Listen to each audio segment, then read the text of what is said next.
live. Episode 19. Back at it again. Nick Foles. Of course, I'm the homie Moss Money. Of course, I got my right hand with me, the homie Estat. What's up, bro? What's good with you, bro? Can't call it, man. We back for another episode. Another week. So Another week.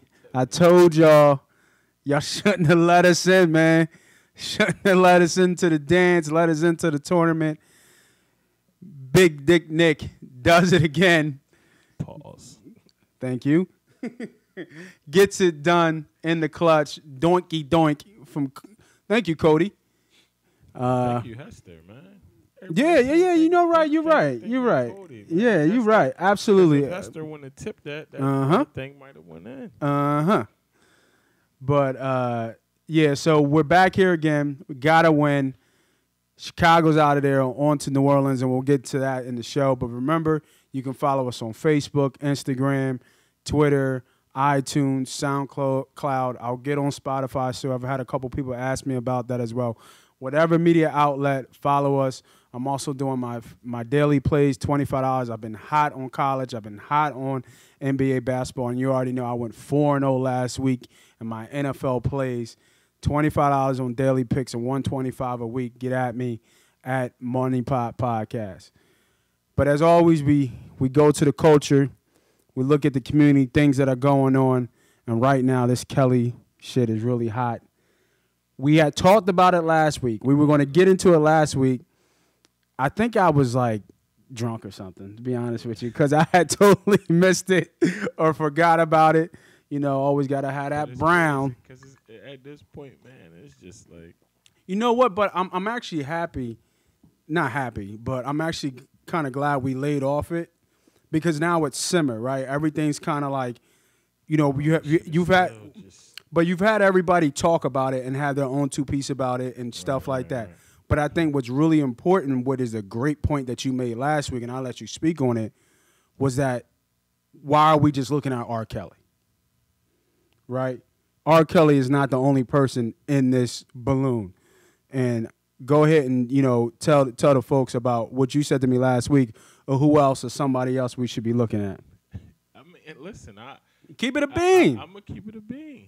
He deserves every scrutiny he's getting. Absolutely. All the scrutiny that he's getting, he deserves it. Yes, sir. It's not to the point that it's taking it just off of him, you know, because, hey, well, Elvis did it when he married a 14-year-old.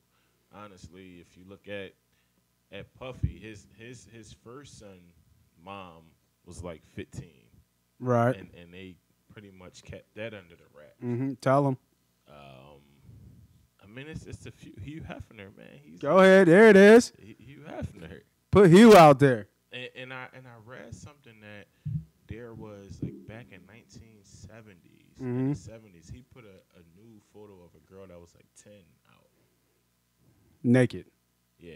So crazy. I'm not 100% true how 100% how true it is, but it's a rumor that floated around. Yeah, that and it's not surprising. And my thing is like, you know, R. Kelly, man, the shit that he did, he deserves everything that he did. Yeah, so it's not like I'm taking his side. Right.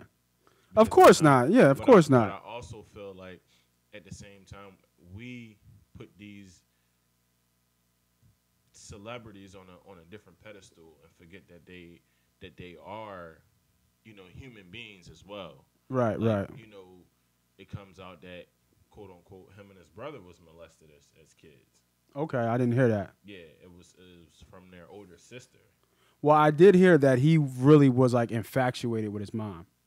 Okay. Like he really, like literally loved his mom on like a different type of level, Kelly. Right. He's actually said that. Like he's actually said that he literally asked his mom to marry him. Oh wow. On some like kind of like mental stuff. Yeah. But I want to. I like. That's what I think that it is too. That you touched on mental. Like it's more so. You know, once they get to being a star, once they hit a certain, you know, part in like stardom, now we forget about all of the problems that they do have. Right. You know, he needs help. He needed help at that point. Right. Where then the homie B Screws was on the forum talking about where are the parents. Yeah. You know what I mean? Because I'm not leaving my child to go on a plane out of the state With a grown man. by an adult. Right. Right. With a grown man. Right. Right. But and here's the thing too, though. It's not the parents' fault that this man was sick either. So I mean, I do put some of the blame on the parents, not fully, but a lot of it. I mean, it's him. He the one that did it, and some of them were openly with it. Because nowadays, like in the state of Pennsylvania, the state law is 16 years old for consensual sex.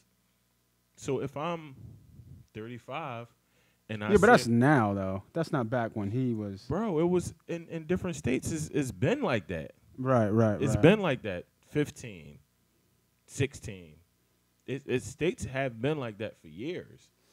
But now in Pennsylvania, it changed maybe like the last, I think like 5 or 6 years it changed. And the government is saying it's okay for someone my age or older to date a 16-year-old person. Well, female or male. If you're a female and you want to date a younger kid, it's okay by their standards. Yeah, and what I want to touch on was what we were talking about. We're passing judgment on R. Kelly, but what about the priests of the Catholic Church? Actually, I saw a video of Demi Moore when she was in her mid-20s kissing a boy when he was 12, and literally like kissing a boy on his lips. There's a video of that out. What about Harvey Weinstein, Kevin Spacey, Donald Trump? You know what I'm saying? Like, we got this spot. So the begs the question, and it's obviously the elephant in the room. If R. Kelly was white or gay. Well, I don't think gay has anything to do with it. No? No. I don't understand the gay part. I mean, gay don't have anything to do with it. But if he was a white man, I think it'd be a different story. Yeah. And then to top it off, Lifetime is about to do a Michael Jackson piece about the issues they had, Michael, and those accusations.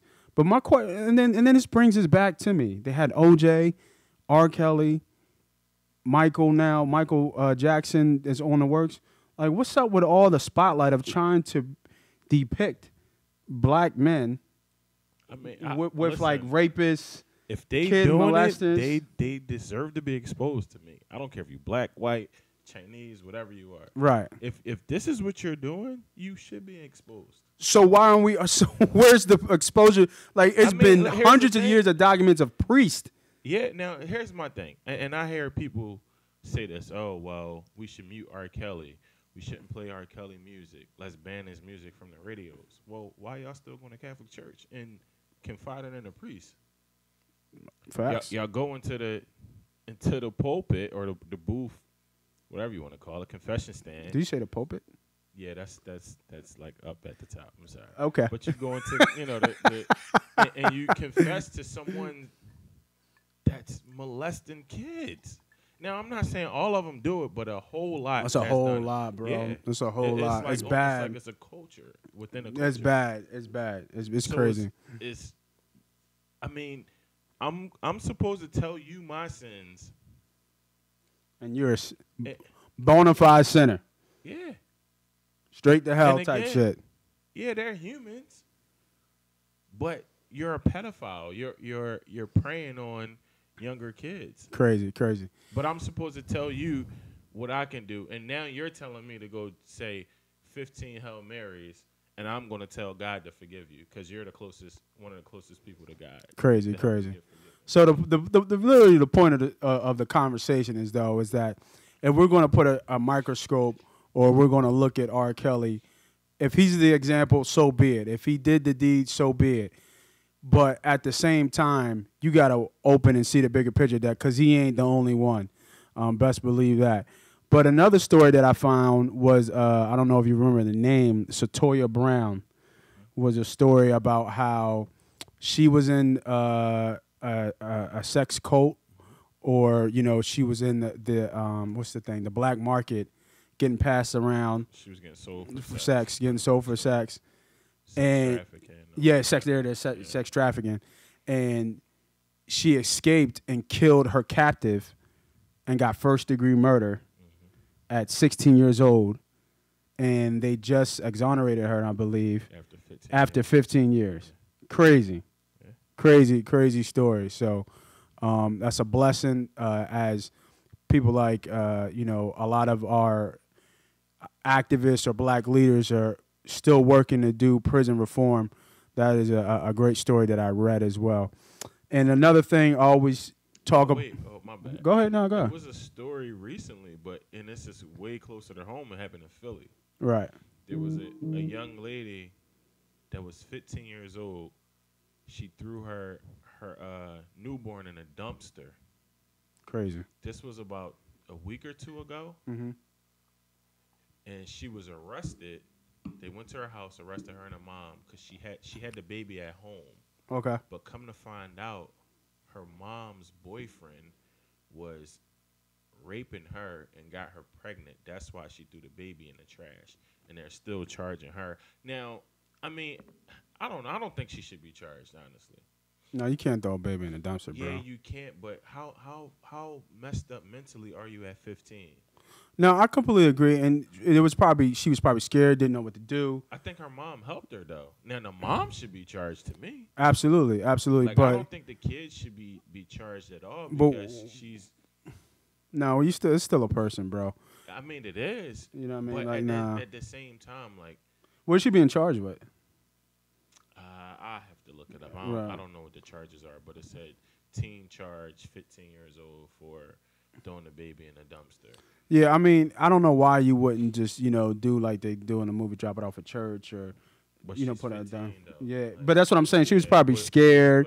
Yeah, you know what I mean? So, obviously, we can find 100 stories like that and, just talk about things going in the community. But those are a couple of things that I definitely wanted to point out that I definitely came across. But also, we always talk about money management. And one of the things that I found a good way to help better with your finances as you bankroll is writing down all your finances. A thing I do as well, writing down all your expenses and see if you can trim the fat. One thing I found, just for example, was that I have Hulu and Netflix. So it's kind of like, why do I have both? And it's just like, Netflix, I think, is going up in price. I think it's like $15 a month. But it still adds up at the end of the year where you've saved a little over $200. And that $200 could either be saved or go to an investment or so forth. So just a good money moss tip in savings is write down all your expenses. See if things that you can trim off, the fat as I call it, and live under your means of things that you might not really need is a necessity. Next, we saw the Sixers take an L tonight against the Hawks. What was a really bad loss. Even though Embiid didn't play, it's still a terrible loss. At home, mind you, as well. I got to ask you, I think we talked about this before, how Embiid's impact is on this team. And I looked up his numbers. I think he's averaging around 27 and 13. I think we talked about it earlier before we got on the show. James Harden is obviously, I think, the leading candidate as an MVP, just the offensive tear, just the tear that he's on, period. I think he had a triple-double tonight.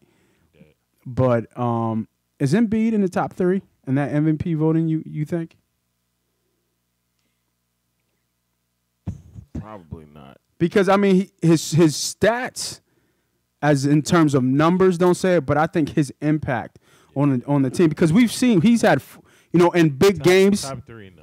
No? Because in big games, he's shown up. I think in that last Boston game, in Boston, he had like 43 and 18. There's been a couple, 29 and 20. I mean, big man, big game, big numbers that we haven't seen almost since the Shaq days. So you would leave him out of the top 3? Who's your top 3? Obviously Harden. Bron? Yeah.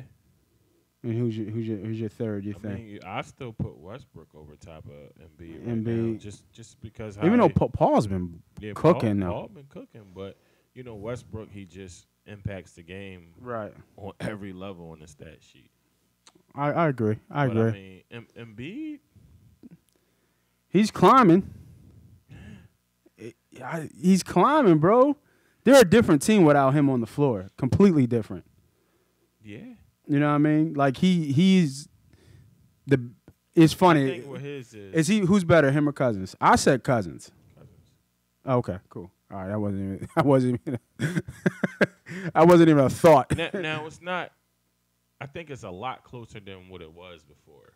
Yeah, no, I agree, but it's still Cousins. Yeah, I'll take Cousins. I take Boogie. I mean, before the injury or whatever. Yeah, I absolutely. don't know what it is, Yeah. You know, after the injury, but before the injury, I would rate Cousins over top of him. So February 1st is the trade deadline. I know you've said before about they definitely need a bench. We've seen Shaman and some other people, Muscala, step up in some of the scoring aspects of it. Do you still stick with that they need a bench, or you think it's just really a player or two They need a player off the bench. off the bench that can really cook? Yeah. All right. I completely agree with that. And the funny thing is, before we move on to the Sixers, how about Ben Simmons with the turnaround shot? Well, You know what I mean? He's finally shooting, and it's going in. I mean, it's going in the last 5 seconds of the shot clock. take it. But I'd take a jumper from Ben Simmons. So shout out to Ben Simmons for finally making a goddamn jump shot. So let's get into football, man. That's why y'all here. Back at it again. The homie B. Diddy couldn't be with us, so we can't really go into depth about how he feels about a recap of his season. He went 23-25 on the season, a little bit under 5% with 3 pushes. I led the way at 38-30, around 56% on my rate.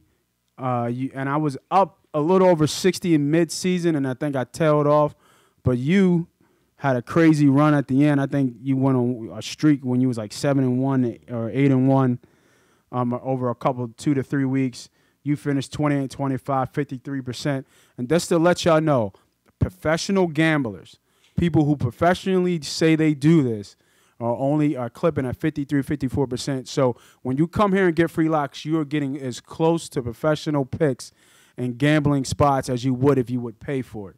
So you're getting free plays, free locks at a percentile that is close or equivalent or even better than most of your professional gamblers that you might be listening to. So make sure y'all stay with us and check us out. Subscribe, like, all that. But let us get into the game. Let's break it down. Eagles versus New Orleans. Y'all motherfuckers shouldn't have let us in, man. Shouldn't have let us in. I think the first thing we need to get through and talk about, because it's obviously been a hot topic, and I'll pose the question, and I'm going to pose it to you, and I'm going to set up the story for you, bro. Obviously, the keep Wentz or Foles talk has been brewing. Everybody's been saying you crazy, keep Wentz. But I think the conversation has gained more legs because of what Foles has been doing right now. So let me ask you this question. I'll ask you guys right here. I see you guys on Facebook joining, so thank you for doing that. And please feel free to ask any questions. I'm watching the thread right now. But if Foles gets us another ring, if he gets us and takes us to the bowl and gets another one back to back, and you have an offer on the table, rumor is the Denver Broncos, 2 first-round picks and Von Miller from Wentz. You pulling the trigger, bro. You're not getting that for him. But Are you pulling the trigger? Are you pulling the trigger? If they say I'll probably trade Wentz first. Foles, because you definitely can get a first for Foles. I don't want they're saying I want Wentz, 2 first-round picks and Von Miller. And the first-round pick, remember, this year is a top 12 pick. No? Wow. I think I'm pulling the trigger. Because for me, this is what I'm saying. We all know how hard it is to have a franchise quarterback. And at this point, you could argue that we have 2 franchise quarterbacks. And I think in the next 5 years, you get more out of the next 5 years in Foles than you would in the next 10 in Wentz. Because there's no guarantee Wentz is going to get one. He had a stellar year. But let's look at the facts. I think B. Diddy said this earlier in the year. We haven't seen a notable fourth quarter winning drive from Wentz yet. He's had good games, but one that sticks. Like, do we have a late, like just like Chicago? Got to go 13 play, 2-minute offense, 4th and 2 on the goal line, win the game. Foles has done this repeatedly in his career. I don't think we can define Wentz yet to have some of those. In his career, in the last year. No, he did this. It was they did a special his rookie year in Tampa. He did the same play to Macklin as a rookie. He's been doing this from the beginning. Durability questions about Wentz. Wentz has been hurt. Foles too. So they probably cancel out. Foles been hurt.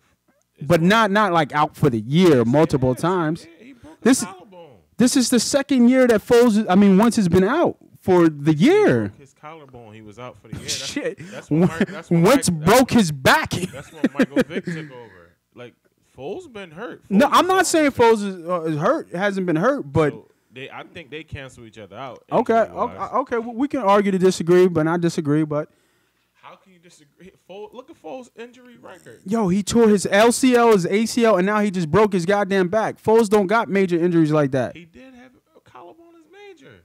Not like that. It is major. He was out for the year. All right. And then the turnover question. With Wentz, he leads the league in lost turnovers since he's been in the league. I mean, lost fumbles. I'm sorry. So, with that all being said, are you still not taking the deal? I probably wouldn't take it because I feel like solid. I feel like I'll still get a first-round pick for Foles. Even though you would get 2 for Wentz? I'm and a Pro Bowler? I'm getting a first-round pick, and I'm getting something else for Foles. Foles is just not going to go for a first-round pick. And then at the same time, with Foles, what I think they'll do is franchise him after the season. Yeah, they are. That's what the rumor is they're gonna tag him and keep and then trade him. Yeah. You tag him. Team like Oakland, shitload of picks. Yeah, dude. Definitely get a first round. That's kind of if they give up on Carr or not. He's done. They're gonna give up on him. You think so? I think so. I think they're gonna look to move it. But you can get a first round from. They got 3 first round picks. Mm-hmm. They got theirs, Dallas, and Chicago's. Okay. Take one of those picks. Right. You could probably get a third rounder in there as well. Go ahead. And now you ship Foles off, let him be happy over there, and you focus and build around Wentz. I mean, he's still young. It's not like he's 30. Not Wentz, I'm talking about. Oh, I'm sorry. Wentz is still young.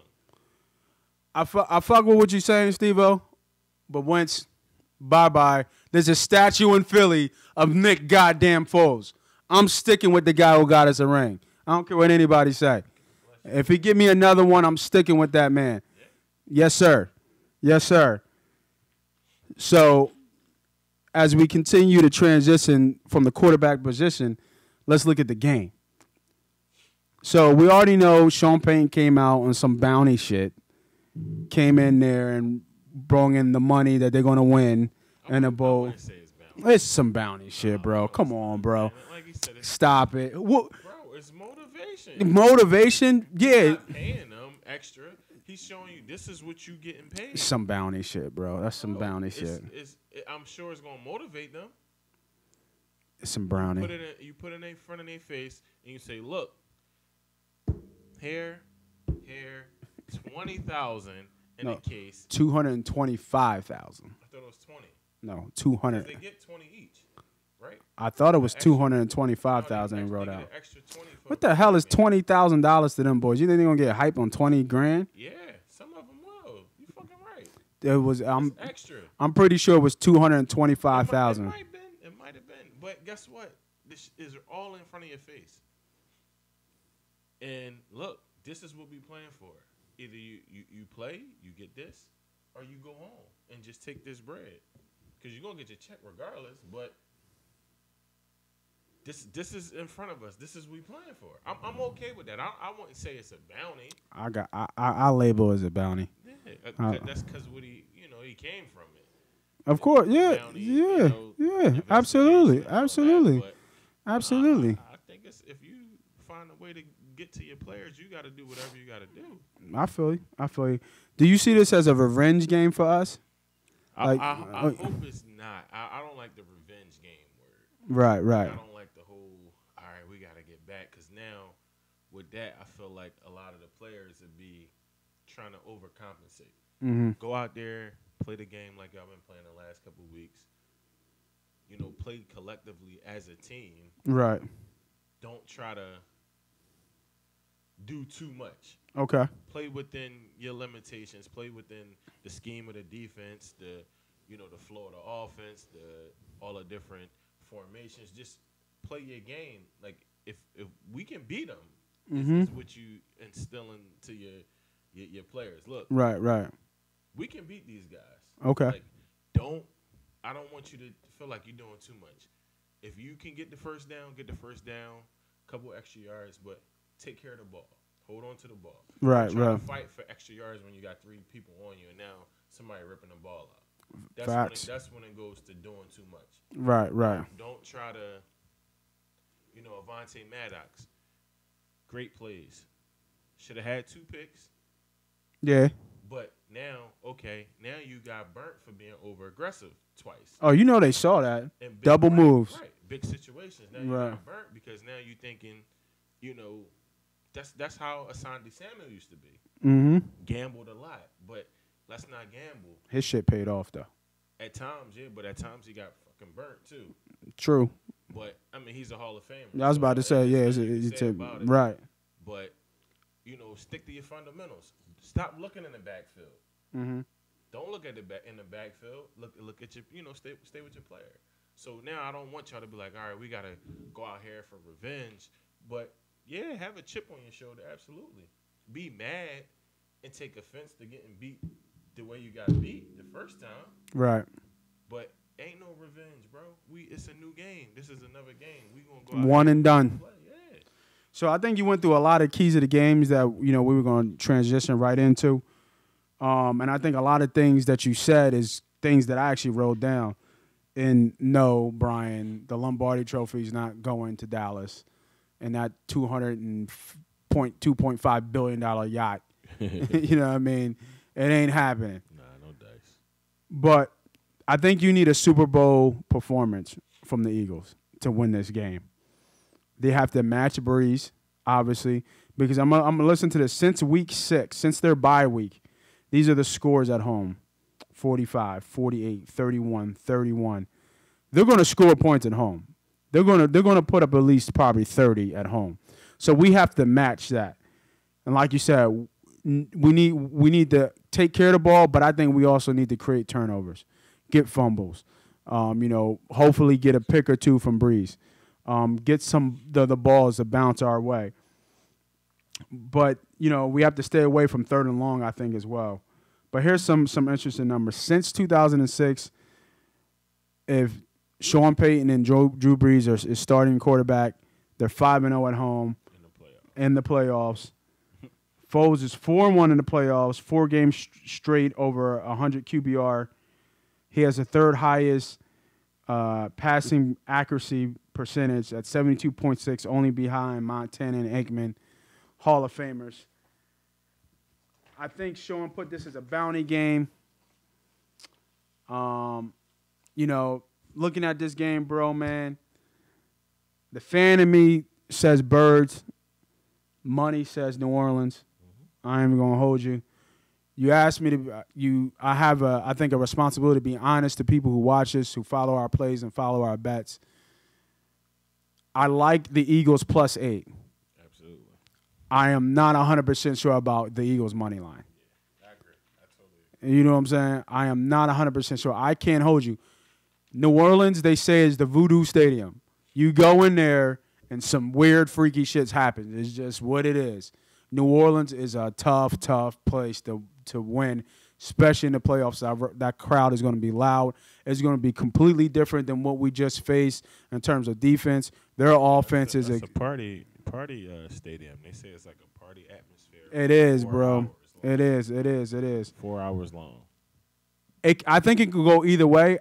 You can't bet against Foles. What I'm gonna say is, I honestly think that it may come down to whoever has the ball last. And I completely agree. I could see us going up, and then Breeze does a drive and maybe kick a field goal. Remember, Foles is 4-1. That loss was in New Orleans on a game-winner field goal. Mm-hmm.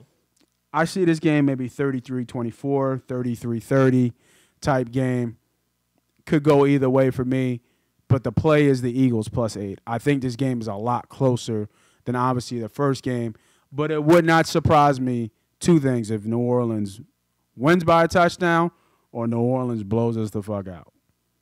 It would not surprise me. They're just that good at home, and I'm gonna keep it a bean.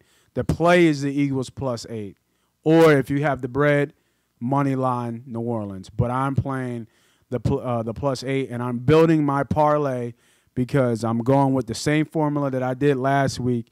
I had a 4-play. All my plays are straight plays, but there were some clients that actually played and listened to the podcast because we went 4-0 last week, who played all 4 plays in a parlay. $50 won you, I believe it was like $1,200 because we had the Eagles money line. And we had a couple dogs. And I said that we both said it quietly, but we liked Dallas in that game. And we had Dallas at 1.5. Dallas didn't cover, though, did they? Yeah, because it was 1.5. Okay, because when I seen it last, it was 2.5. It was 2.5. Yeah. So it went from 1.5 to 2 to 2.5 by kickoff. Mm-hmm. Next game. Indy versus KC. Interesting game. I like Indy in this game, bro. I know KC is tough at home. It's going to be cold. I think it's going to be saying possibly snow. But I think, I love Andy Reid as a coach, but he shrinks, man, in playoff time. He's 1-4 with KC. They haven't had a home win in the playoffs since 1993. That KC defense is kind of leaky. The Colts have the best offensive line in the game. I don't think they get the Luck. I think Luck might not get sacked in this game unless it's maybe a 1 or 2 coverage sacks. They keep Luck all right. He kills him from the pocket. I like the Colts here, man. I wouldn't be surprised if the Colts win the game, but I'm taking the points because I think they'll be able to score with KC. I like it, easy 33-30, 34-28 type game. I like the Colts +5. I'm going to have to disagree with you. KC? Yeah, I'm going to go KC, man. I mean, Andy Reid off a bye, man. He's just genius off of a bye. He is, man. I thought of that, and I think KC's going to be able to score, but I just think Indy is going to keep pace because they're not – so there's a stat that just that came out at the end of the season. Andrew Luck has only been sacked like 25 times. The next closest team is like 40-something. So there's a big difference. Like he literally has they're a dark horse from the AFC to go all the way to the Super Bowl, because he is a Pro Bowler, All Pro quality quarterback with the weapons around him. Marlon Mack has been running out of his mind. They're facing a leaky defense, and their defense is, I wouldn't say underrated, but it's above average, I think. They have 2 rookie All-Pros, the guard and Leonard, the linebacker. I just think it's a really good spot for KC. For the Colts, because I think they can score with the Colts. With the KC. You're going to Arrowhead. Yeah, I know. And you're going Andy Reid off of a bye. Yeah, but he's 1-4 in the playoffs at home. He is, but he stinks at home. Off of a bye, Andy Reid is genius, bro. You give him an extra week, for real, probably 2, because the last game of the season he probably really. I feel you, bro. But it's We can go head to head. Yeah, you giving them that time to really dial up. I like KC, man, and I actually like KC to make it to the bowl. To the bowl. Yeah. I can dig it. So last game, fucking Cowgirls and the goddamn Rams. Now everybody I've seen, from professional bettors, from handicappers, from people with shows, everybody's on Dallas. Everybody and their mom's on Dallas. And I don't know if it's like just the media pushing because it's a quote-unquote America's team. I just don't see it, bro. And everybody's talking about Gurley's knees. Gurley came out and said his knee's been hurting since week 1. And the motherfucker still had 21 touchdowns. He ain't slow. A Gurley at 90, 85% is still the second best running back in the league. Arguably the first. Still.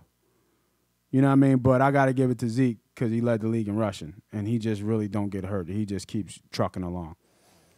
And we talked about it earlier, how Zeke can carry the team, but I just don't think it's enough to keep scoring with the way and how fast the Rams can score. I really like the Rams in this game. Like I said, I don't think Zeke can carry him. The LA defense is soft, especially against the run. But I like the matchup on defense with Talib and Cooper. You know, I don't think Cooper's going to explode like against us. He might have 6 or 7 catches for 80 yards. But I don't think that's enough. He needs to have a big game. Dak needs to have a big game for them to win. They have a hurt Beasley. I mean, Gallup is there, but he ain't really done nothing. Obviously, Hearns is hurt. So that receiving core is actually hurt. I just don't see the matchup there that doesn't favor the Rams. So I actually think the Rams win this game easily.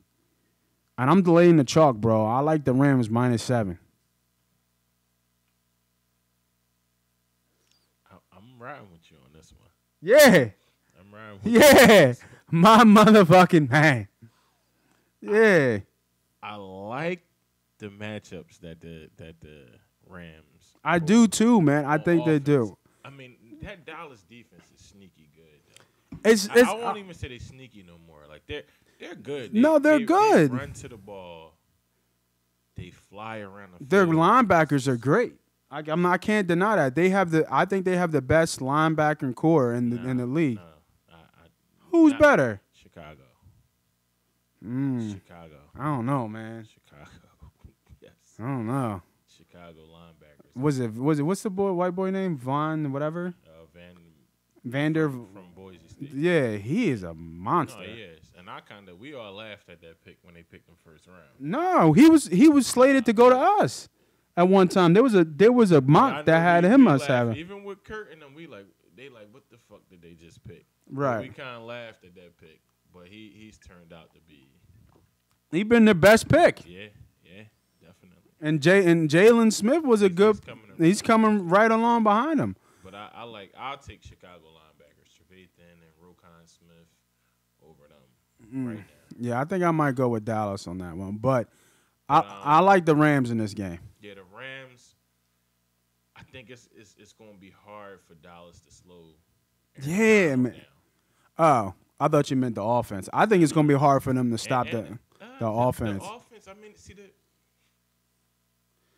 it's going to be hard for them to slow down Gurley, bro. Like, they just got too many weapons. But it depends on how healthy Gurley is. Yo, man, people keep saying that. We slowed him down.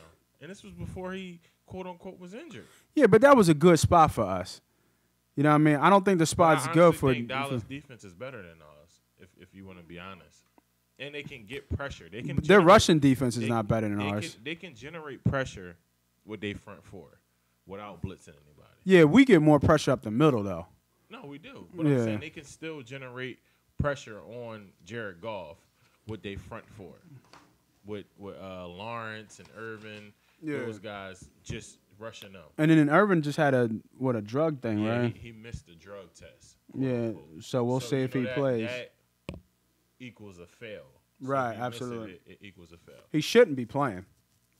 But it takes some time for them to really. Jerry Money Long. Absolutely. Jerry Money Long. So he might get away with this game. That motherfucker $2.5 billion yacht. Did you see that shit? It's insane. That shit is fucking nuts. I'll be a Cowboy fan to get on that motherfucking yacht. I'm fuck Jerry Jones. I ain't getting on that. Nah, for real.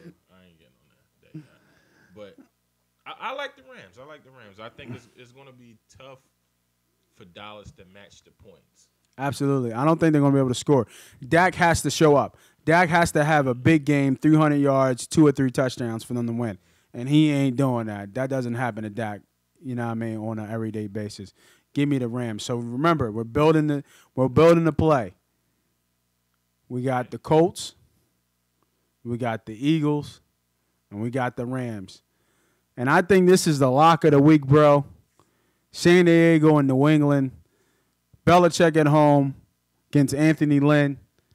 Brady is 7-0 at home.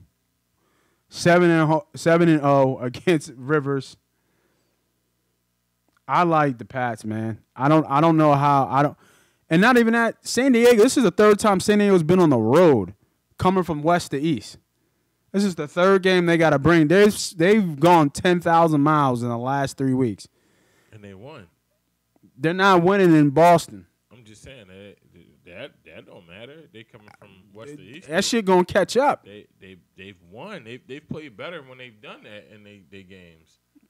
Not tomorrow or Sunday. Now New England's a different monster just because of who they facing, but that factor in west to east don't matter because they've been. That shit matters. They don't because they won. Okay. They didn't lose a game coming from west to east. They're gonna lose this one because they're facing the Patriots. Absolutely. Yeah. So I think this is the lock of the week. I think the Patriots is a perfect spot. What's his name? Melvin Gordon is still hobbled. Belichick always finds a way. Defense is scheming up. You can think there's chinks in the armor all you want, but it's Bill and Tom. And until somebody knocks off them at home in the playoffs, you go with the favorite, and it's only -4. It might even get as low as -3.5. If it gets -3.5, buy a half a point, get the -3. Beautiful number. Put the mortgage on it. New England, lock it in. There's a reason. There's a reason why Phil Rivers has only been to one Super Bowl and he's only 2-6 in divisional games. There's a reason. I like Phil Rivers. Always been a fan of his, but there's a reason why he doesn't have a ring. Believe it. And there's a reason why Tom has 5. Patriots. Lock it in. So there it is. The 4-team parlay play. If you want to play it, Colts, Eagles, Patriots, Rams, lock it in. Moss Money, the homie S. Dot. We out here. Peace.